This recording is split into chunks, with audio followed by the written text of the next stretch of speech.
Today on Cook's Country, Christie makes brunch burgers, and I explain how burgers made it onto the breakfast menu.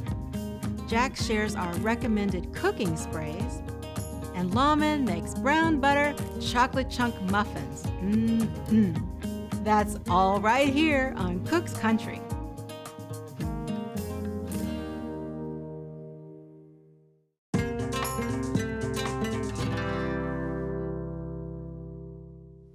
I've eaten my fair share of burgers topped with a fried egg, often called a brunch burger, and they're delicious because as you eat, the yolk makes a gorgeous sauce.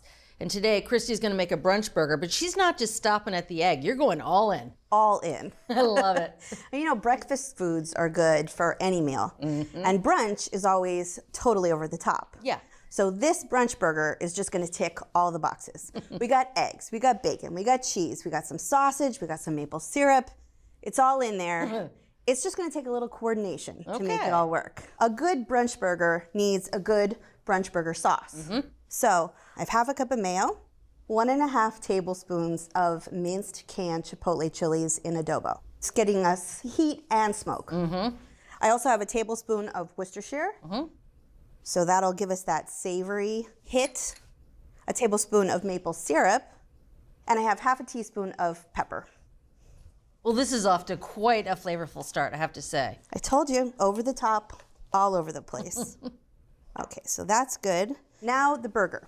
So this is 8 ounces of bulk breakfast sausage that I'm adding to a pound of 85% lean ground beef. Okay, so that's pork sausage. And I'm just gonna get in there and mix this all up until it's nice and cohesive. Divide this into 4 equal pieces. And then I'll take each section and fashion it into a patty. Well, I can help you do that. You wanna do that? You wanna get your hands dirty too? Always. We just want these to be 4.5 inches in diameter. We're gonna put a lot of toppings on this burger. So it's better to have a kind of spread out burger than a really thick squat burger. Now the only thing we have left to do is give it a little divot in the center, just kind of pressing down in the middle of the burger, because we know that as this cooks, it's gonna pop up and give us a domed top. And like I said, we don't have room for domes with this burger. We need every bit of surface area we have. So by making the dent, it will just pop up and cook flat. So these are ready to go. You could actually cover these with plastic and refrigerate them for up to 24 hours, but we're just gonna clean up and then we're gonna keep on going.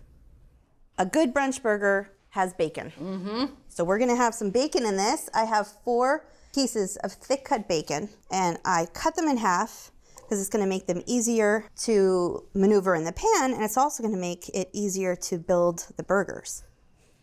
We'll cook these over medium heat, give them plenty of time to get nice and crispy, 8 to 10 minutes. Okay. In the meantime, I told you that this burger was over the top, Yep. right? So we're going over the top of the literal burger and we're gonna play with the brioche buns. We're going to add some everything bagel seasoning. Oh, fun. Now, if you have some at home already, you can use 2.5 teaspoons, but we're gonna make our own. So I have half a teaspoon of sesame seeds, half a teaspoon of poppy seeds. Here's where the flavor is. Half a teaspoon of dried minced garlic, and half a teaspoon of dried onion flakes. And then of course, everything bagel is always a little salty, half a teaspoon of kosher salt. I'll just give that a stir. I have 1 large egg that I've lightly beaten, and I'm going to brush that on the tops of my 4 brioche buns. This is our glue. So I'll sprinkle these all over the top. We're gonna use this whole mix.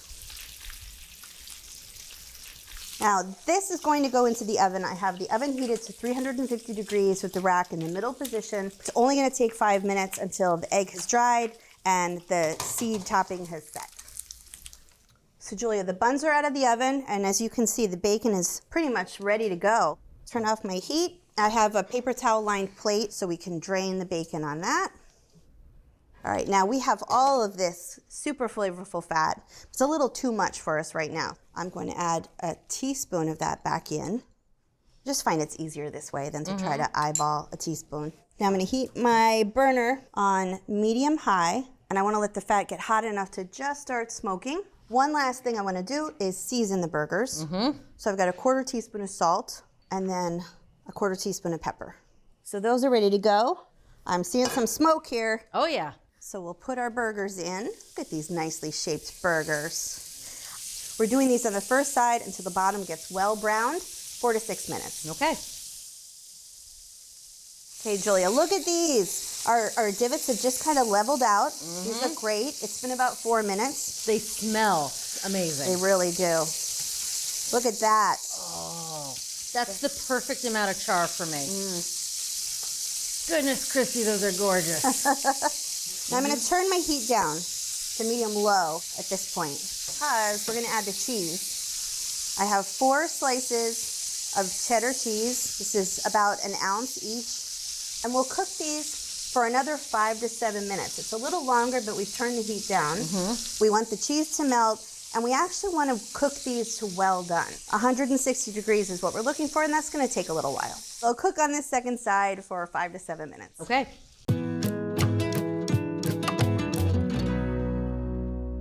There's just nothing better than a big, juicy burger. Except maybe a big, juicy burger served at breakfast time. I assume that's the logic that gave the world the brunch burger. And while there are infinite variations on this brunch mainstay, one topping is consistent: the egg. Like many food trends, it's hard to pinpoint how eggs made it onto burgers. But we do know that hamburgers topped with fried eggs began appearing on menus by the late 20th century. In 1974, you could order a brunch burger at Hamburger Hamlet, a California chain. And in the 1980s, Red Robin was offering hamburger Benedicts. Today, you can find brunch burgers at all kinds of places, from fast food chains to fancy restaurants. And while we may never know who thought of it first, putting an egg on a burger is just good common sense. At Cook's Country, we continue the fried egg fun with our version of a brunch burger. At Cooks Illustrated, we're food nerds. That's why every recipe we develop involves research, cooking science, and rigorous testing by our team of expert test cooks. Only the highest rated recipes earn a place in our award-winning magazine. Every issue features our latest recipes and discoveries, cooking tips, and equipment and ingredient reviews. Our step-by-step photos and hand-drawn illustrations show you exactly how to succeed. So, are you ready to become the best cook you know? Subscribe to Cooks Illustrated magazine at cooksillustrated.com today.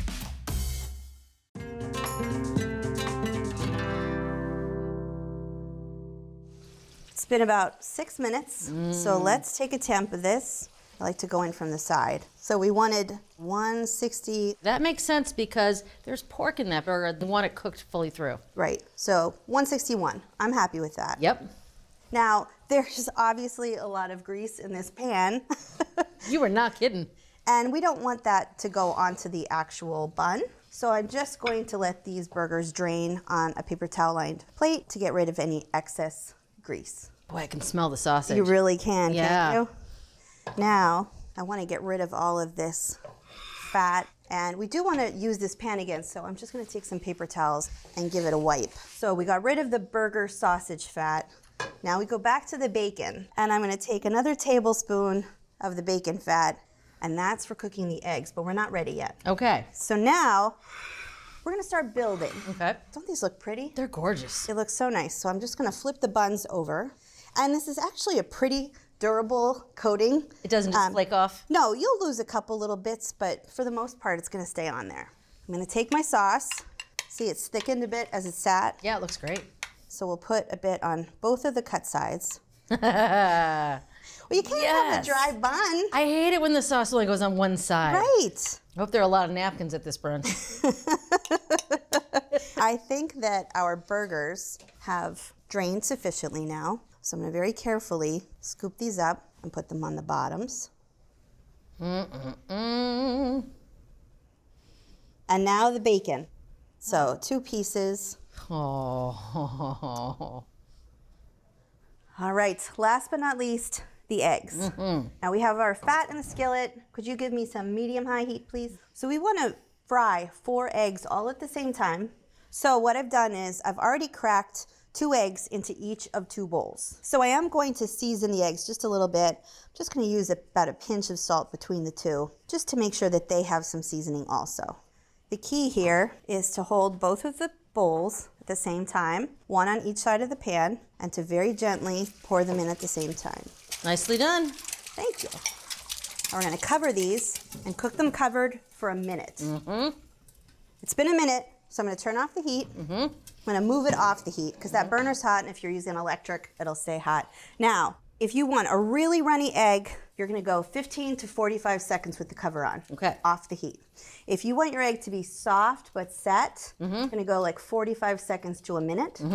And if you want more of a medium egg that's, you know, gelled in the inside but not really going anywhere, that's going to be about 2 minutes. Okay. So I think you can kind of tell too by looking at the eggs, when you see that they start to get a little opaque over the top, that's a good sign. So it's been about 45 seconds. I think that's probably a good time to get us what we're looking for. Sounds good.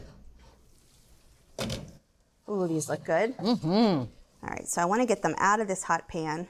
Onto their awaiting burgers. Onto their awaiting burgers. Oh, look at that. gorgeous. Oh, hello. Now, I hate to cover them, but we need to cover them. Oh, look at that. I mean, Gorgeous. All but we right. just can't look at them all day. Now it's every woman for herself. Right? I'm going in, Christy. I know, after watching you build them, that yolk is going to make a lovely sauce, and that is going to go all down the front of my shirt. So, brunch burgers mean a fork and knife. Look at that yolk. Oh, Oh, it's a messy burger. I love it. We should have gotten our bibs. Oh, okay. You can taste the sausage. The sage makes it taste like breakfast. I actually taste the maple syrup in the sauce. And isn't it good there? Yeah, maple syrup on an egg sandwich is delicious. You know, even though we cooked this to essentially well done, it's so juicy. Incredibly juicy. Oh, Christy, I love this burger. Thank you for walking me through each step of how to make it. You're welcome, and thank you for helping. There you have it. If you want to make the ultimate brunch burger, start by mixing ground beef with breakfast sausage, cook the bacon first, then use the rendered fat to cook the patties and the eggs, and gussy up store-bought buns with everything bagel seasoning. From Cook's Country, an over-the-top recipe for brunch burgers.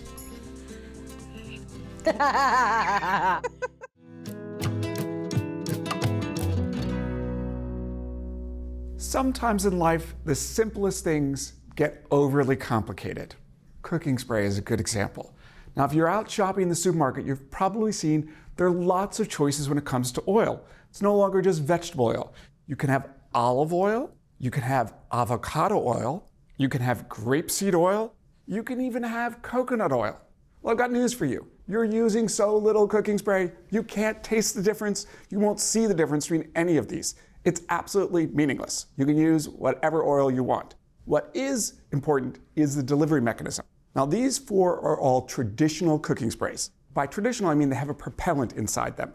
There's either propane or butane inside the can along with the oil. That propellant is liquid, but when you hit the nozzle, it turns to a gas and it propels the oil out, and you get a nice, even spray. Most of these also have lecithin, an emulsifier, so you get really fine coverage. It helps it get into every nook and cranny on a bundt pan. The lecithin also makes cleanup easier. The one thing we don't like about these is the lecithin does reduce the smoke point. So if you're doing high heat sauteing with cooking spray, these traditional models are not nearly as effective. So therefore, there is this new style of propellantless.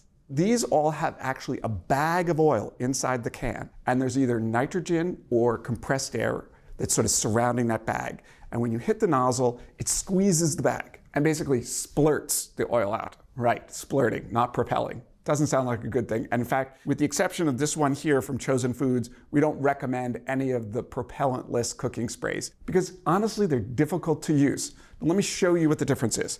So I've got our favorite from Pam, traditional cooking spray. You notice that the nozzle is pointing straight ahead. So that's going to make it very intuitive as to where I should be pointing the can. I'm going to demo here. And you see here, I've got a pretty nice circle. And if I were trying to get the oil, let's say, into a small ramekin, it would really go where I want it to go. So I'm going to take the Chosen Foods. Now, this is the only one we liked of the kind without the propellant. It's got this nozzle going up, so the first time you use it, I promise you, you're going to spray the counter. I'm going to try not to do that today. All right, let's see. Well, I actually did kind of spray the counter a little bit. You see, it comes out much less even. So if you want to keep it simple, and you don't really care about high heat sauteing, which is really the only time you'd want to be using a propellant-less, non-traditional style. And honestly, don't you want to be using olive oil when you're sauteing your vegetables? You should be sticking with a traditional style. And our favorite here is the one from Pam. If you're somebody who wants to try something new and you want to be able to saute with your cooking spray over high heat, you can use this non-traditional, non-propellant style. The Chosen Foods is our favorite. So there you have it. Something simple. Let's keep it simple. Love what you're watching? Take your cooking to the next level with our Essential membership. Get instant access to thousands of recipes, tips, techniques, product reviews, and step-by-step videos. Our members app allows you to search by ingredient, set dietary preferences, and save your favorite recipes. For those looking to level up, our newest feature, ATK Classes, offers more in-depth instruction led by ATK experts, so you can gain greater confidence in the kitchen. Start your free trial by visiting the App Store or going to americastestkitchen.com/YouTube today.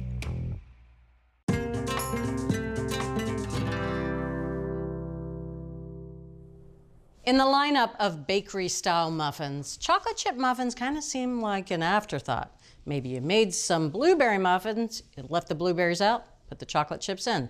They're not really special until today. Lawman's here and he's told me that he's going to make chocolate chip muffins spectacular. How are you going to do that? These brown buttered chocolate chunk muffins are going to change the chocolate chip muffin game. You said chocolate chunk. I said chocolate chunk. All right, I'm listening. So I have 2 cups of all-purpose flour here. I'm going to add 1 tablespoon of baking powder and 1 teaspoon of table salt. Going to mix that together. So that's it for the dry ingredients. Easy. So to elevate these muffins further, I have 8 ounces of bar chocolate. So I'm just going to cut them into nice chunks. What kind of chocolate is that? Semi-sweet chocolate. Okay. I'm using a bread knife because it just makes it a lot easier to cut them into chunks. And they don't have to be any certain size because once I add to the flour and they're in the muffins, they're going to give the muffins unique pockets of chocolate chunky goodness when they melt. Chocolate chunky goodness. Chocolate chunky goodness. So I'm just adding it right to the flour. Just stir it in there. So next, when we're talking about elevating our chocolate chip muffin to something spectacular, I have 16 tablespoons of unsalted butter that I'm gonna melt in a 10-inch skillet for about 2 to 4 minutes. What we're doing is we're browning that butter. The brown butter is gonna give the muffin a rich nuttiness that's gonna be delicious. Okay. So in melting the butter, we're gonna be driving off the water. And in the muffins, they're gonna give it a rich, tender texture, but not dense. We're cooking it over medium-high heat for 2 to 4 minutes. You notice that right on the edge, the butter's starting to brown a little bit. So the great thing about using a regular stainless steel skillet is when it starts to brown, you can actually see the color. If you use a nonstick, the bottom's too dark, you're not gonna see it browning. Oh, that's looking gorgeous. So this is perfect, it's well browned. We're gonna transfer it to a bowl. Now we want the butter to cool for about 10 minutes because if we add the eggs to the butter right now, it's gonna scramble. And even though these are muffins and we're having breakfast, we don't want scrambled eggs with the muffins. Maybe on the side of the muffins, but not in the Yes, muffins. on the side of them. Yep. So in that 10 minutes, we have just enough time to do a little fun art project that's gonna help these muffins. So I have a glass here that the bottom is 1 3/4 to 2 inches wide and 12 pieces of parchment that have been cut into a 6-inch square. Okay. So what I'm gonna do is gonna put it right in the middle and fold it down. And what we're doing here is we're making the muffin liners. The beauty in this is the muffins are gonna be nice and tall and have that impressive look. All right, so you have the brown butter, you have the chunks, no chips, and now special liners that go way above Yes. the edge here. Is this second glass for me? It is. So we have 11 more to go. If you help me out, the quicker we get through this, the quicker we can eat muffins. All right, I'll do my best. Bridget, now that the butter has cooled, we can mix our wet ingredients. Okay. Now I know I said wet ingredients, but bear with me, the sugar is part of the wet ingredients. Okay. I have 1 1/4 cup of granulated sugar. I'm gonna add 2 large eggs to that. And we're gonna mix this until it's pale and yellow, about 1 minute. So you can notice it's getting pale yellow, it's thick and creamy, it's almost there. So just really dissolving the sugar in there. Exactly. So there we go. Now I'm gonna add 2 cups of sour cream, 4 teaspoons of vanilla extract, and that brown butter. Along with all of those little bits of toasted milk solids in the bottom. Oh, as soon as you mix that vanilla with the brown butter, which is still just a tiny bit warm, it smells like heaven in here. So why sour cream? I know some muffins use milk or buttermilk or even yogurt. It's gonna add some richness that regular milk is not gonna do. These are gonna be decadent for sure. Now we're just gonna add the dry ingredients in there. So I'm just gonna fold it right in there. You don't wanna overwork it. You don't want the gluten to really be active and get tough muffins. So it's fine if this is lumpy and there's some streaks of flour in there. So now we're gonna add the batter to our muffin liners. Okay. Easiest way is to use ice cream scoop with a little kitchen spray. This is about 1/3 cup. You wanna make sure that when you scoop it, be generous with them. They're almost perfect. I have a 1/4 cup of granulated sugar here. I'm gonna add a teaspoon on top of each. It's gonna give it that bakery store, craggly, crunchy, sugary top on each one. Lovely. Oh yeah, full teaspoon on each one. We're not playing around here. So now we're gonna put it in a 400-degree oven on the upper middle rack for 20 to 25 minutes. We're gonna rotate halfway through so we get even browning. They're going in a 400-degree oven, which is gonna give it that nice dome top.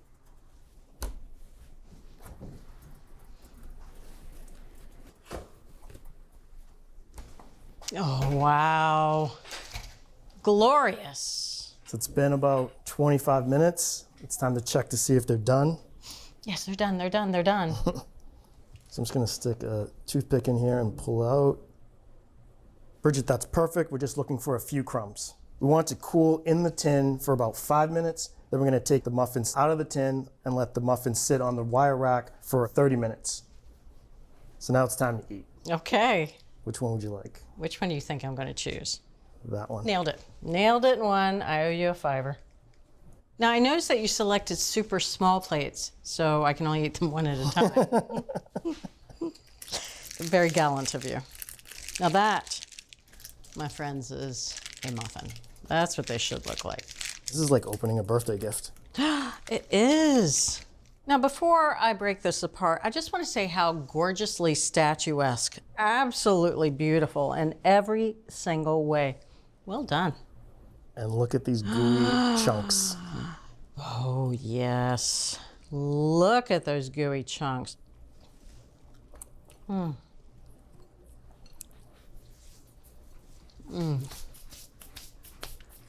chocolate chunks are spectacular. I'm just going to say that. They are gooey. When you go into a chocolate chip muffin, I mean, you get a chocolate chip, which isn't the world's worst thing to eat. No. But it re-solidifies very quickly. This, it's like you have a little tiny bits of ganache in there that are still somehow almost chocolate puddingy. I like that, chocolate puddingy. But the cake itself is super tender, really moist, but the flavor, it's really deep. It's nutty itself. It highlights the chocolate. It doesn't take away from it at all. And that layer of sugar on top, I'm gonna tell you, I could eat these any time of day. And we're going to. All day today and tomorrow. You're gonna put the bakeries out of business with these, Lawman. These are fantastic. Thank you. Thank you, really appreciate it.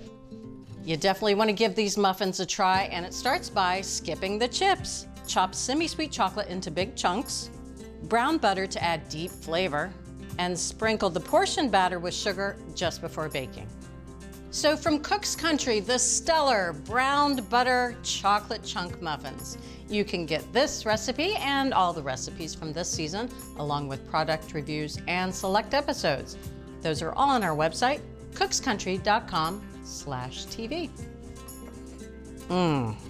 It's still gooey.